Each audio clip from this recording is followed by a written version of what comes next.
बोलो वृंदावन बिहारी लाल की जय। श्रीमद् वाल्मीकि रामायण द्वितीय खंड का युद्ध कांड चल रहा है।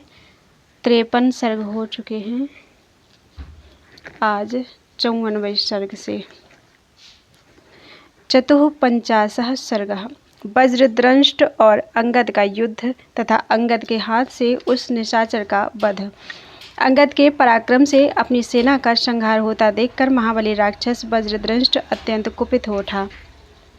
वह इंद्र के वज्र के समान तेजस्वी अपना भयंकर धनुष खींचकर वानरों की सेना पर बाणों की वर्षा करने लगा। उसके साथ अन्य प्रधान शूरवीर राक्षस भी रथों पर बैठकर हाथों में तरह तरह के हथियार लिए संग्राम भूमि में युद्ध करने लगे। वानरों में भी जो विशेष शूरवीर थे, वे सभी वानर शिरोमणि सब ओर से एकत्र होकर हाथों में सिलाए लिए जूझने लगे। उस समय इस रणभूमि में राक्षसों ने मुख्य वानरों पर हजारों अस्त्र शस्त्रों की वर्षा की। मतवाले हाथी के समान विशालकाय वीर वानरों ने भी राक्षसों पर अनेकानेक पर्वत, वृक्ष और बड़ी बड़ी शिलाएं गिराई। युद्ध में पीठ न दिखाने वाले और उत्साहपूर्वक जूझने वाले शूरवीर वानरों और राक्षसों का वह युद्ध उत्तरोत्तर बढ़ता गया। किन्हीं के सिर फूटे, किन्हीं के हाथ और पैर कट गए और बहुत से योद्धाओं के शरीर शस्त्रों के आघात से पीड़ित होकर रक्त से नहा गए। वानर और राक्षस दोनों ही धराशायी हो गए। उन पर कंक, गीध और कौवे टूट पड़े। गीदड़ों की जमातें छा गईं। वहां जिनके मस्तक कट गए थे, ऐसे धड़ सब ओर उछलने लगे। जो भीरु स्वभाव वाले सैनिकों को भयभीत करते थे, योद्धाओं की कटी हुई भुजाएं, हाथ, सिर तथा शरीर के मध्य भाग पृथ्वी पर पड़े हुए थे। वानर और राक्षस दोनों ही दलों के लोग वहां धराशायी हो रहे थे। तत्पश्चात कुछ ही देर में वानर सैनिकों के प्रहारों से पीड़ित होकर सारी निशाचर सेना वज्रदंष्ट के देखते देखते भाग चले। वानरों की मार से राक्षसों को भयभीत हुआ देखकर प्रतापी वज्रदंष्ट की आंखें क्रोध से लाल हो गईं। वह हाथ में धनुष लेकर वानर सेना को भयभीत करता हुआ उसके भीतर घुस गया और सीधे जाने वाले कंक पत्र युक्त बाणों द्वारा शत्रुओं को विदीर्ण करने लगा।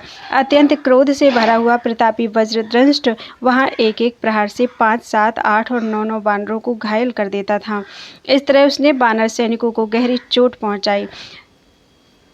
बाणों से जिनके शरीर छिन्न भिन्न हो गए थे, वे समस्त वानरगण भयभीत होकर अंगद की ओर दौड़े, मानो प्रजापति की शरण में जा रही हो। उस समय वानरों को भागते देखकर बाली कुमार अंगद ने अपनी ओर देखते हुए वज्रदंष्ट को क्रोधपूर्वक देखा।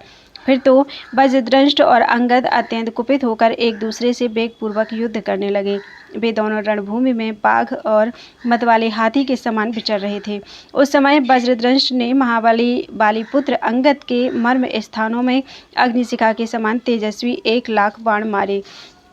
इससे उनके सारे अंग लहूलुहान हो उठे। तब भयानक पराक्रमी महाबली बाली कुमार ने वज्रदंष्ट पर एक वृक्ष चलाया।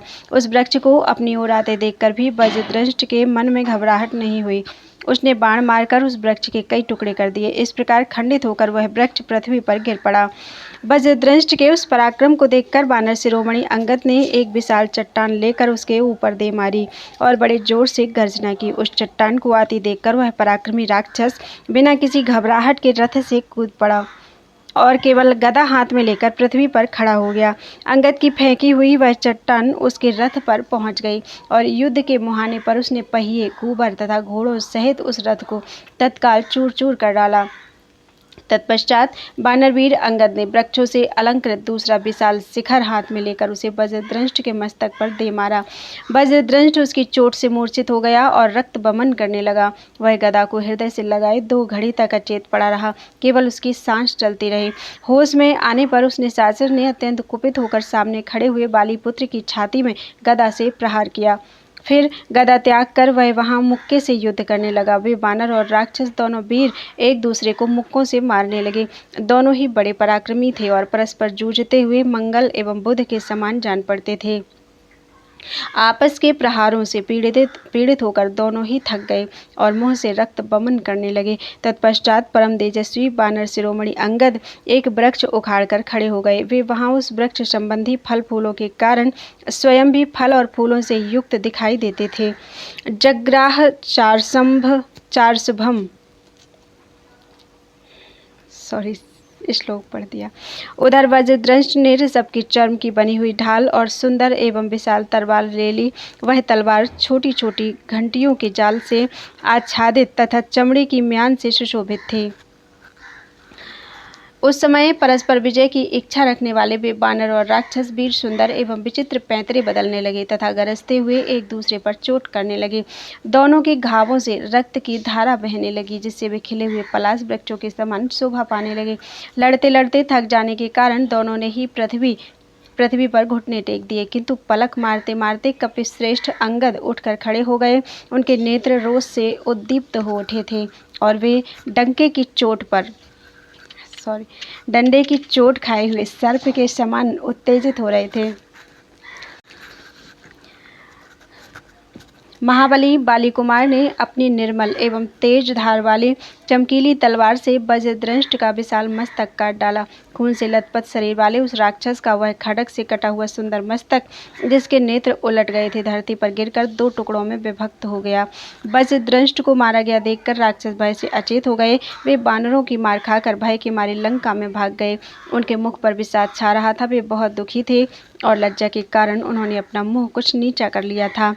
वज्रधारी इंद्र के समान प्रतापी महाबली बाली कुमार अंगद उस निशाचर वज्रदंष्ट को मारकर वानर सेना में सम्मानित होकर देवताओं से घिरे हुए सहस्र नेत्रधारी इंद्र के समान बड़े हर्ष को प्राप्त हुए।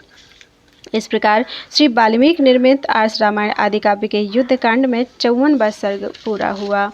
बोलो वृंदावन बिहारी लाल की जय।